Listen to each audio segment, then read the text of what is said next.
ये कहानी एक छोटे से परिवार की। परिवार के मुखिया का नाम महेंद्र होता है, उसकी पत्नी का नाम आशा होता है और उनका एक छोटा सा बच्चा है जिसने अभी अभी जन्म लिया है। वो लोग झोपड़पट्टी में रहा करते हैं और कचरा बीनकर अपना गुजारा किया करते हैं। अब इसी तरह से एक दिन सुबह सुबह वो दोनों पति पत्नी कचरा बीनने के लिए चले जाते हैं और रास्ते में एक पीपल का पेड़ था, उससे थोड़ी दूर एक कचरे का ढेर लगा हुआ था।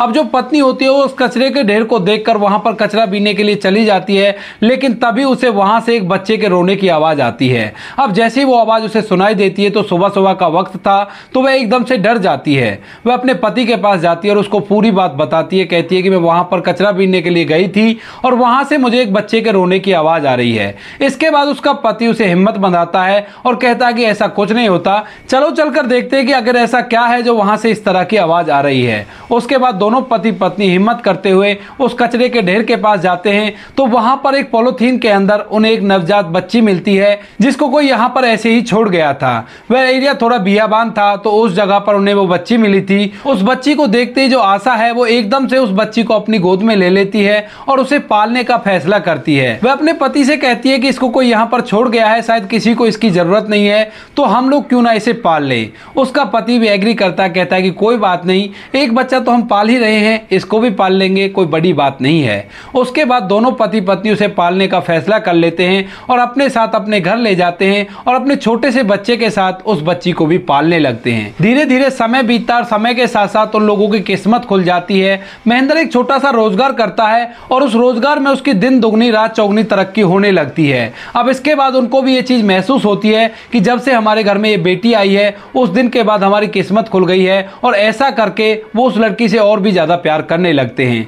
धीरे धीरे समय बीतता है, समय के साथ साथ बच्ची बड़ी हो जाती है और बड़ी होने के बाद वो लोग उसका एक स्कूल में एडमिशन करा देते हैं। अब बच्ची पढ़ने के लिए जाने लगी थी, साथ में उनका बेटा भी जाया करता था, तो दोनों स्कूल के अंदर पढ़ा करते हैं, लेकिन दोनों एक दूसरे के विपरीत होते हैं। जो बेटा था वह पढ़ने लिखने में बिल्कुल भी होशियार नहीं था, और जो लड़की थी उसका नाम उन्होंने सपना रखा था। सपना पढ़ने लिखने में बहुत ही ज्यादा होशियार थी, वह पहली क्लास को ही टॉप करती और पढ़ने लिखने में काफी ज्यादा ब्रिलियंट थी और देखने में काफी ज्यादा खूबसूरत थी। धीरे धीरे कुछ समय और बीता, कुछ समय बाद वो लड़की 12वीं क्लास में आ गई थी, और जब तक वो 12वीं क्लास में आई थी उतने दिनों उसने पूरी क्लासों को टॉप किया था, यानी कि जिस क्लास में वो पढ़ा करती उस क्लास को टॉप किया करती और अपने माता पिता का नाम रोशन किया करती। इधर जो उनका लड़का था वह हर क्लास में एवरेज नंबरों से पास हुआ करता और 12वीं क्लास में आकर वो फेल हो जाता है, क्योंकि दोस्तों उनका लड़का गलत संगति में पड़ गया था और इसी वजह से वह पढ़ाई लिखाई पर ध्यान नहीं देता है। इधर जो महेंद्र था उसका रोजगार और भी ज्यादा तरक्की करता है और अब तक उनके पास अपना घर भी हो गया था, तो अपने घर के अंदर वो लोग रहा करते हैं। एक दिन शाम को पूरा परिवार बैठकर आपस में बतिया रहा था, तभी जो महेंद्र है वो अपने बेटे से कहते हैं कि नालायक को सीख अपनी बहन से, इसने अच्छे से सभी पढ़ाइयों को किया है और हर क्लास में अच्छे नंबर लेकर पास हुई है। अब जो उनका लड़का था वो नीचे की तरफ सर कर लेता और उन सभी बातों को सुनता रहता है। इधर वह अपनी बेटी से पूछते हैं कि बेटी अब आगे क्या करने का इरादा है, तो उसके बाद उनकी बेटी कहती है कि माँ बाबूजी मैं पढ़ने लिखने में काफी ज्यादा होशियार हूँ, तो मैं सोच रही हूँ मैं आगे की पढ़ाई को करूँ और पढ़ाई करने के बाद एक अच्छी सी नौकरी को प्राप्त करूँ। अब इसके बाद माता पिता दोनों इस बात से सहमत होते हैं और उसका एक कॉलेज में एडमिशन करा देते हैं। प्राइवेट कॉलेज था, लेकिन उस कॉलेज में स्कॉलरशिप के आधार पर उसका एडमिशन हो गया था, क्योंकि 12वीं क्लास में उसके बहुत ही अच्छे नंबर आए थे, और उन नंबरों को देखने के बाद कॉलेज वालों ने उसका एडमिशन कम पैसों में कर दिया था ताकि उनके कॉलेज का रिजल्ट अच्छा बने और अगली साल उनके पास एडमिशन के लिए ढेर सारे बच्चे आए और उनका कॉलेज अच्छी तरह से चलने लगे।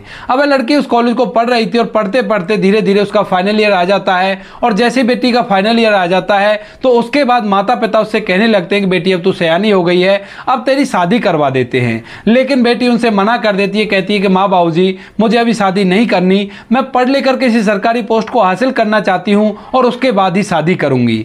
इधर जो उनका लड़का था वो पढ़ने लिखने में पहले ही कमजोर था, तो उसने आगे की पढ़ाई नहीं की थी, वह इधर उधर लड़कों के साथ घूमा करता और ऐसे ही आवारागर्दी करता हुआ फिरा करता, और धीरे धीरे करके वह अपनी बहन सपना से भी जलने लगा था, क्योंकि माँ बाबूजी जब भी उसे डांटा करते तो सपना का उदाहरण उसके सामने आ जाया करता। इसी वजह से उसके मन में अपनी बहन के प्रति जलन हो जाती है। अब ऐसे ही एक दिन उसके पिता उस पर चिल्लाते हैं, तो चिल्लाने के बाद वह लड़का घर से निकल गया था और पड़ोस में ही अपने एक दोस्त के पास चला जाता है। वहां जाकर वह दुखी मन से बैठा हुआ था और बैठा बैठा अपने दोस्त से कह रहा था कि मेरी बुद्धि में पढ़ाई लिखाई क्यों नहीं भरी। इतनी देर में उसके दोस्त की माँ वहां पर आ जाती है और वह इस बात को कहते हुए उस लड़के को सुन लेती है। अब सुनने के बाद वह उस लड़के के पास बैठ जाती है और उसे बचपन की पूरी बातों को बता देती है।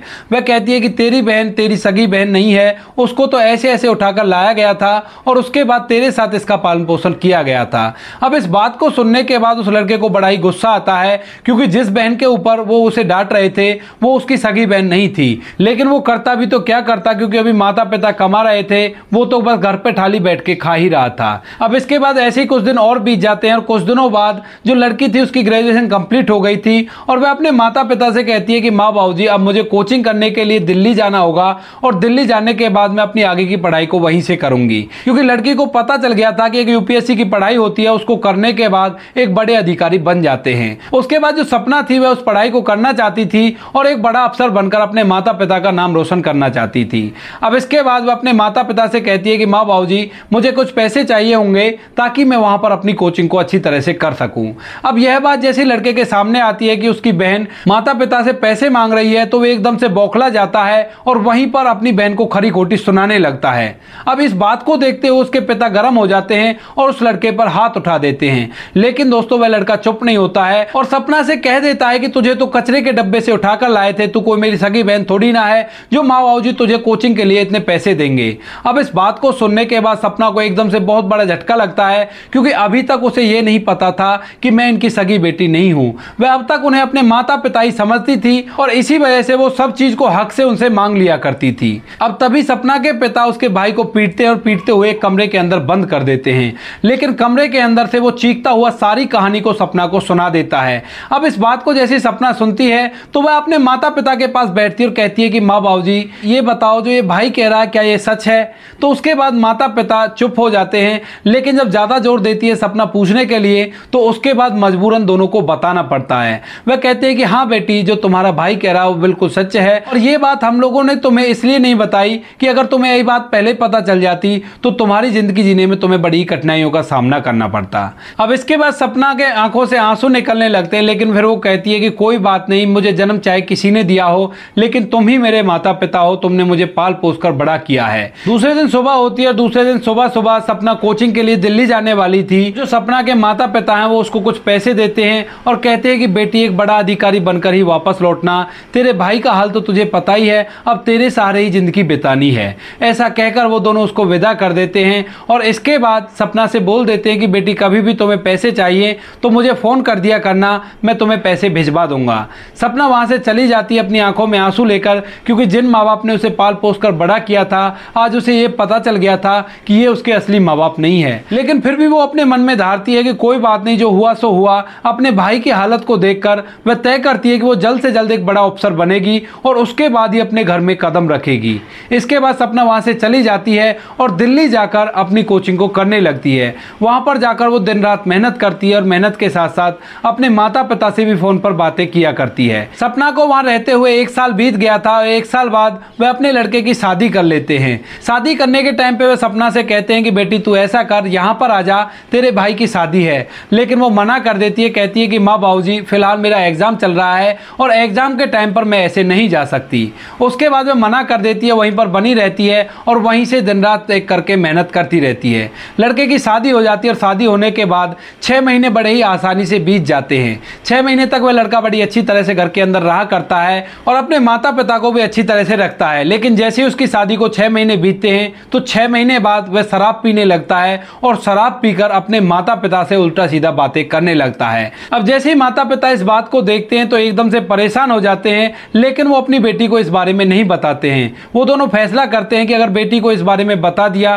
तो बड़ा ही बुरा होगा, क्योंकि वो दिन रात एक करके पढ़ाई कर रही है और जिस पढ़ाई को वो कर रही है वो ऐसे ही नहीं हो जाया करती। और ऐसे टाइम पर अगर हमने उसे ये सब कुछ बता दिया तो वो पढ़ाई नहीं कर पाएगी और अपने मुकाम को हासिल नहीं कर पाएगी। धीरे धीरे समय बीतता है और समय के साथ साथ जो सपना है उसका आईएएस का एग्जाम क्लियर हो जाता है। उसने प्री भी कर लिया था, मेन भी कर लिया था और इंटरव्यू भी उसका क्लियर हो गया था। अब इसके बाद सपना ट्रेनिंग पर जाने वाली थी, तो ट्रेनिंग पर जाने से पहले वो अपने माता पिता के पास फोन करती है और उन्हें इस बात की खुशखबरी देती है। अब उसने अपने पिता के पास फोन किया था और उससे कहा था कि पिताजी अब मैं ट्रेनिंग के लिए जा रही हूँ और ट्रेनिंग होने के बाद मेरी पोस्टिंग एक अच्छी जगह पर हो जाएगी और उसके बाद ही मैं घर पर आऊंगी। ऐसा कहकर वो अपने पिता को बता देती है। पिता इस बात से बड़ा ही खुश था। जहां पर वो दुकान किया करता था वहां से वो अपने घर जा रहा था अपनी पत्नी को इस बात की खुशखबरी देने के लिए, लेकिन तभी अचानक से रास्ते में उसका एक्सीडेंट हो जाता है और एक्सीडेंट के कारण उसकी मौत हो जाती है। अब जो फोन उसके पास था, एक्सीडेंट होने के बाद वो फोन भी कहीं पे गिर गया था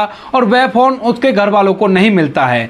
एक्सीडेंट होने के बाद जो आशा देवी थी वो बड़ी परेशान होती हैं, क्योंकि जिसके सहारे वो अब तक समय व्यतीत किया करती थी उसका वो सहारा भगवान ने उससे छीन लिया था। अब जो बेटा होता है वह उस दुकान को चलाने लगता है जिस दुकान को उसका पिता चलाया करता था, लेकिन अब वो घर का मालिक बन गया था और मालिक बनने के बाद वह अपनी माँ को बार बार परेशान किया करता था। उसकी पत्नी भी उसके साथ मिलकर अपनी सास को परेशान किया करती, वह भी अपनी सास पर जरा भी तरस नहीं दिखाया करती। दोनों पति पत्नी मिलकर उसे बड़ा ही दुखी करते हैं और इसी तरह से वो अपने जीवन को व्यतीत करती है। बेटा भी अपनी बहन के बारे में भूल गया था। इधर जो माँ थी उसको रोज रोज प्रताड़ित किया जाता और इसी वजह से उसे अपनी बेटी का ख्याल बिल्कुल भी नहीं रहता है। धीरे धीरे करके कुछ समय बीतता और कुछ समय बाद एक दिन दोनों पति पत्नी अपनी बूढ़ी माँ को मार पीट कर घर से बाहर निकाल रहे थे और तभी अचानक से एक बड़ी गाड़ी में वही लड़की सपना बैठकर आती है जो कि एक IAS ऑफिसर बन गई थी। वह आकर जैसे दरवाजा खोलती है तो उसके भैया भाभी उसकी माँ को घर से बाहर फेंक रहे थे। आते ही वो एकदम से अपनी माँ को उठाती है और अपने गले से लगा लेती है और गले से लगाने के बाद अपने भैया भाभी से कहती है कि अगर तुम लोगों ने माँ की तरफ आंख उठाकर भी देखी तो मुझसे बुरा कोई नहीं होगा। इतनी ही देर में जो IAS ऑफिसर के साथ बॉडीगार्ड था वो उस लड़के की तरफ बढ़ने लगता है, लेकिन तभी वह माँ उस लड़के को रोक देती है, कहती है कि बेटा रहने दो, इसकी सजा इसे भगवान दे देगा। उसके बाद सपना अपनी माँ से पूछती है कि माँ बाबूजी कहाँ है। उसके बाद बूढ़ी माँ अपनी बेटी को बताती है कि तुम्हारे पिताजी का एक्सीडेंट हो गया था और अब वो इस दुनिया में नहीं है। इस बात को सुनने के बाद जो बेटी है उसकी आंखों से आंसू टपकने लगते हैं, क्योंकि वह अपने पिता से बहुत ज्यादा प्यार किया करती थी। उसके पिता बचपन में उसके लिए खिलौने लाया करते, अच्छे अच्छे कपड़े अपनी बेटी को पहनाया करते, क्योंकि उसकी बेटी जब पढ़ाई में अव्वल आया करती तो वो उसे देखकर बड़ा ही फक्र महसूस किया करते। लेकिन आज जब उसकी बेटी कामयाब हुई है तो वो आज अपनी बेटी को कामयाब देखने के लिए इस दुनिया में नहीं है। उसके बाद वह अपनी माँ को अपने साथ लेकर उस गाड़ी से अपने सरकारी आवास की ओर जाने लगती है। वहां पर जाने के बाद अपनी माँ को अच्छी तरह से नहला धुलाकर तैयार करती है। वहां पर वह अपनी माँ से बीते दिनों के बारे में पूछने लगती है और कहती है कि माँ आपने मुझे फोन क्यों नहीं किया, मैंने तो पिताजी को बता दिया था लेकिन उसके बाद उनका नंबर मिल ही नहीं रहा था। तभी उसकी माँ उसे बताती है कि बेटा जब तुम्हारे पिता का एक्सीडेंट हुआ था तो उसके बाद उनका वो फोन हमें कहीं मिला ही नहीं था, इसी वजह से हमारा तुमसे कांटेक्ट नहीं हो पाया और मेरे को तुम्हारा नंबर याद ही नहीं है और तुम्हारे भैया तुम्हारे बारे में कोई खास खबर रखते ही नहीं है। अब दोस्तों सपना अपनी ड्यूटी को किया करती है और उसकी माँ घर पे रहा करती है। घर के अंदर सभी सुख सुविधाओं का सामान है और धीरे धीरे इसी तरह से समय व्यतीत होने लगता है। एक दिन सपना अपने ऑफिस में बैठी हुई थी, तभी उसके पास एक IAS ऑफिसर उससे मिलने के लिए आता है। वह IAS ऑफिसर उसके साथ ट्रेनिंग किया था और ट्रेनिंग करने के साथ साथ वह सपना को मन ही मन पसंद भी किया करता था। अब उसकी पोस्टिंग भी एक अच्छी जगह पर हो गई है और वह सपना से अपनी शादी की बात करने के लिए आया था। वहां पर आने के बाद पहले तो दोनों आपस में बातें करते हैं पुराने दिनों की, और उसके बाद जो वह लड़का था जिसका नाम था अजय सपना से अपनी शादी की बात करने लगता है। कहता है कि सपना तुम भी एक IAS ऑफिसर हो और मैं भी एक IAS ऑफिसर हूं, तो क्यों ना हम दोनों एक दूसरे से शादी कर लें। इस बात को सुनने के बाद सपना उससे शादी के लिए मना कर देती है। कहती है कि ये जिंदगी मेरे माता पिता की दी हुई है और मेरे पिता इस दुनिया में नहीं है, केवल मेरी माँ है और जिससे मेरी माँ शादी करने के लिए कहेगी मैं उसी से शादी करूंगी, मैं इस तरह से तुमसे शादी नहीं कर सकती। अब इसके बाद वह लड़का कहता है कि अगर तुम्हारी माँ बोल दे तब तो तुम शादी करोगी। तो वो कहती है कि ठीक है, अगर माँ बोल देगी तो मैं शादी कर लूंगी। उसके बाद वह लड़का अपने घर चला जाता है। अपने घर जाने के बाद अपने माता पिता को शादी की बात करने के लिए सपना की माँ के पास भेज देता है। अब जैसे ही वो लोग सपना की माँ के पास आए थे तो वहां पर आने के बाद उसकी बेटी की शादी की बात करते हैं अपने बेटे से, अपने बेटे के बारे में पूरी बातें बताते हैं। सपना भी वहीं पे थी और बताते हैं कि इन दोनों ने एक साथ ट्रेनिंग की थी और ट्रेनिंग के दौरान हमारा लड़का आपकी लड़की से प्यार कर बैठा है और वो इसी से शादी करने की जिद करने लगा है। इसके बाद बूढ़ी माँ अपनी बेटी से पूछती है कि बेटी क्या सही कह रहे हैं, तो बेटी एकदम से शर्मा कर वहां से चली जाती है। अब जैसे ही बेटी शर्मा कर गई थी तो माँ को पता चल जाता है कि ये लोग सही कह रहे हैं। उसके बाद वह शादी के लिए हामी भर लेती है और सपना की शादी उस लड़के से हो जाती है। शादी होने के बाद वह लड़का सपना की माँ को भी अपने साथ रखता है और अपने माँ बाप के साथ उस माँ की भी सेवा किया करता है। धीरे धीरे समय बीतता और समय के साथ साथ जब सपना की माँ घर से बाहर निकला करती तो लोग उसे बड़ी ही इज्जत दिया करते, कहा करते कि कलेक्टर साहिबा की माँ आ गई, आइए माँ जी बैठिए। अब इस बात बात को सुनने के बाद जो सपना की माँ है उसका सीना चौड़ा हो जाया करता है, लेकिन जब वो अपने बेटे के बारे में सोचा करती है तो मायूसी उसे घेर लिया करती है। तो दोस्तों ये थी कहानी एक ऐसी लड़की की जिसको कचरे के ढेर में फेंक दिया गया था, लेकिन एक परिवार ने उसे पाल पोस कर बड़ा किया और बड़ा होने के बाद वो एक IAS ऑफिसर बन गई और इस समाज के अंदर अपना वजूद कायम किया। आप क्या कहना चाहते हो सपना के बारे में, क्या कहना चाहते हो सपना की माँ के बारे में? आपकी जो भी राय कमेंट सेक्शन में लिख सकते हो, लोगों के साथ शेयर कर सकते हो। दोस्तों वीडियो अगर अच्छा लगा तो वीडियो को लाइक और चैनल को सब्सक्राइब जरूर करें। बाकी इन कहानियों को सुनाने का उद्देश्य किसी को परेशान करना बिल्कुल भी नहीं है। यह कहानी आपको इसलिए सुनाई जाती है ताकि आप लोग इन कहानियों में से कुछ ना कुछ सीख सको और अपने जीवन में उस चीज को अप्लाई कर सको। मिलते हैं किसी नेक्स्ट वीडियो में नए टॉपिक के साथ, तब तक के लिए जय हिंद, जय भारत, जय हिंदुस्तान।